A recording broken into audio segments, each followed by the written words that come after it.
ప్రేక్షక మిత్రులందరికీ కూడాను శుభాకాంక్షలు. సద్గురు జ్యోతిషాలయం నుండి 2025 జూన్ రాశి ఫలితాలని మనము ఈరోజు తెలుసుకోబోతున్నాం. మా ఛానల్ ద్వారా చూస్తున్నటువంటి ప్రతి ప్రేక్షక మిత్రులు కూడా మీ యొక్క అమూల్యమైనటువంటి సమయాన్ని ఇచ్చేసి చూస్తున్నారు కానీ కాస్త like and subscription and share చేస్తే మాకు ఇంకో కొంచెం ఎంకరేజ్మెంట్గా ఉంటుంది. జాతకం అంటే ప్రతి ఒక్కరికి కూడా ఒక భయం. ఈ నెల నాకు ఎలా ఉంటుంది, వ్యాపారం ఎలా ఉంటుంది, ఉద్యోగం ఎలా ఉంటుంది, ఆర్థికంగా ఎలా ఉంటానని ఒక భయం ఉంటుంది. దాన్ని తీసేయడం కోసమే ఈ యొక్క నెలవారీ గోచార గ్రహస్థితులు. ఈ గోచార గ్రహస్థితుల ద్వారా వచ్చే ఫలితాలు మీ వ్యక్తిగత జీవితానికి ఒక 30% మాత్రమే వర్తిస్తుంది. మీ యొక్క వ్యక్తిగత జాతకం ద్వారానే సంపూర్ణ జాతకం అనేది వస్తుంది.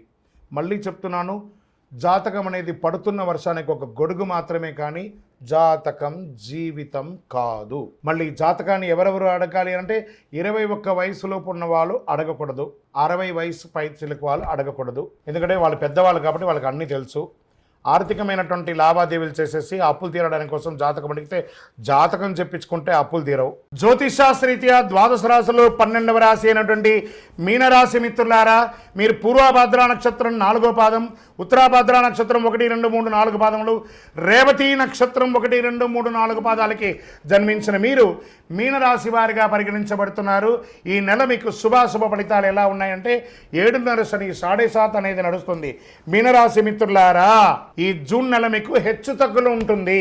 గోచార గ్రహస్థితులను దృష్టిలో పెట్టుకొని లగ్నంలో శని, ద్వితీయంలో శుక్రుడు, తృతీయంలో రవి బుధులు, చతుర్థంలో గురుడు, పంచమంలో కుజుడు, సప్తమంలో కేతువు, వ్యయస్థానంలో రాహు.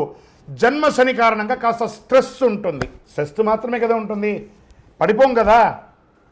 కాబట్టి 7.5 శని వచ్చిందంటే ఏదో భయపడక్కర్లేదని మనల్ని ట్యూన్ చేస్తున్నాడు శని భగవానుడు అని గుర్తుపెట్టుకోండి. మిగతా గ్రహాలన్నీ అనుకూలంగా ఉన్నాయి కదా. ఈ మాసం మొదటి వారంలో నూతన ఆదాయ మార్గాలు అద్భుతంగా ఉంది. వ్యాపారంలో మంచి అభివృద్ధి, వ్యాపారం నూతన పెట్టుబడి కలిగిస్తాయి. పెద్ద రిస్కులు తీసుకోకండి. గ్రహాలు కొంచెం మిశ్రమంగా ఉన్నప్పుడు రిస్క్ తీసుకోకండి. కొత్త వ్యాపారాలు ప్రారంభించడానికి ఇది అనుకూలమైనటువంటి సమయం కాదు.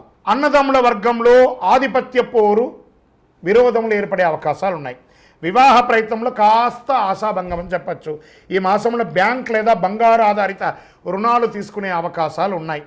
ఉద్యోగులకి అద్భుతంగా కలిసి వచ్చే సమయం.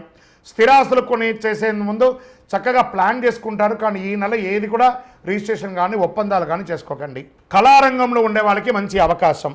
ఈ యొక్క కాస్మెటిక్స్ కానీ బ్యూటీ పార్లర్ కానీ వాళ్ళకందరికీ కూడా ఈ నెల చాలా అద్భుతం అని చెప్పచ్చు. విద్యార్థులకి చాలా యోగకాలం. మంచి పాఠశాల లేదా విద్యాలయాల్లో ప్రవేశాలు దొరుకుతాయి. భార్యాభర్తల మధ్య కాస్త సఖ్యత లోపం అవుతుంది, జాగ్రత్త పడండి. చిన్న చిన్న ఆరోగ్య సమస్యలు తప్ప పెద్దగా ఏం లేదు. రాజకీయ నాయకులకి మిశ్రమం.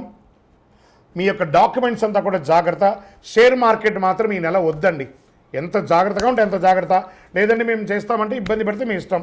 మీడియా రంగం వారు కాస్త అపనిందలు పడే అవకాశాలు ఉన్నాయి. ఈ నెల కొంచెం జాగ్రత్త పడండి ఈ రాశి వారు. ఐటీ రంగం వారికి యాజ్ యూజువల్ స్ట్రెస్. కొన్ని రోజులు అన్నీ బాగా అయిపోతుంది. ఆహారం మరియు నీరు తీసుకునేటప్పుడు బయట ప్రాంతంలో జాగ్రత్తగా ఉండండి. ఓవరాల్ మీనరాశి వారు కొంచెం జాగ్రత్తగా ఉంటే చాలు, అన్ని రకాలుగా బాగుంటుంది. ఈ నెల అదృష్టమైనటువంటి రోజులు 1, 5, 11, 14 తారీఖులు. అదృష్ట సంఖ్యలు 3, 9. చంద్రాష్టమం 6, 8 గంటల 6 నిమిషాల నుండి 6వ తారీఖున రాత్రి, 9వ తారీఖున 8 గంటల 50 నిమిషాల ఉదయం వరకు చంద్రాష్టమం ఉంటుంది. జాగ్రత్తగా ఉండండి. ఈ 2.5 రోజులు ఆరోగ్యపరంగా సంతకాలు పెట్టేటప్పుడు, వాహనం నడిపేటప్పుడు జాగ్రత్త. హనుమాన్ చాలీసా పారాయణించండి. మహాసుదర్శన మంత్రాన్ని ప్రార్థన చేయండి. ఆదిత్య హృదయం కూడా మీకు అనుగ్రహిస్తుంది. శనేశ్వరుని ప్రసన్నం చేసుకోండి. ఎలా? దేహి మే బుద్ధి వైశిష్ట్యం, దేహి మే నిత్య యవ్వనం, దేహి మే పరమ ఆనందం, దేవదేవ జగత్పతే. శనివారం వెళ్ళి ఆ యొక్క నవగ్రహాలకి మీ వయస్సు ఎంత ఉందో అన్ని దీపాలు వెలిగించండి. దైవ ప్రార్థన చేయండి. 19 ప్రదక్షిణాలు చేయండి. 48 రోజులు పూజ చేసినటువంటి అతి శక్తివంతమైనటువంటి కరుంగాలి మాలను ధరించండి. ఆరోగ్యంగా, ఐశ్వర్యంగా, విజయంగా, సంతోషంగా ఉంటారు.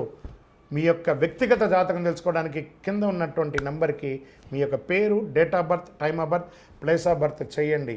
ఇంకనూ మీరందరూ కూడాను ఆయురారోగ్య ఐశ్వర్య భోగభాగ్యాలతో ఉండాలని అఖిలాండ కోటి బ్రహ్మాండ నాయకుడు శ్రీ ధర్మశాస్త్ర అయ్యప్ప స్వామి వారిని ప్రార్థిస్తున్నాం. మీరు తిరుపతికి వచ్చినప్పుడు అయ్యప్ప స్వామి వారి 18 అవతారముల దేవాలయాన్ని బ్రహ్మశ్రీ డాక్టర్ చంద్రమణి గురుస్వామి గారు నిర్మించి సమాజానికి అంకితం ఇచ్చారు. జీవకోణ అనే ప్రాంతంలో తిరుపతిలో రైల్వే స్టేషన్ నుండి బస్టాండ్ నుండి 3 కిలోమీటర్ల దూరంలో ఉంటుంది. రండి, దర్శనం చేసుకోండి, అనుగ్రహం పొందండి. విజయోస్తు. వందే మాతరం, వందే మాతరం, వందే మాతరం.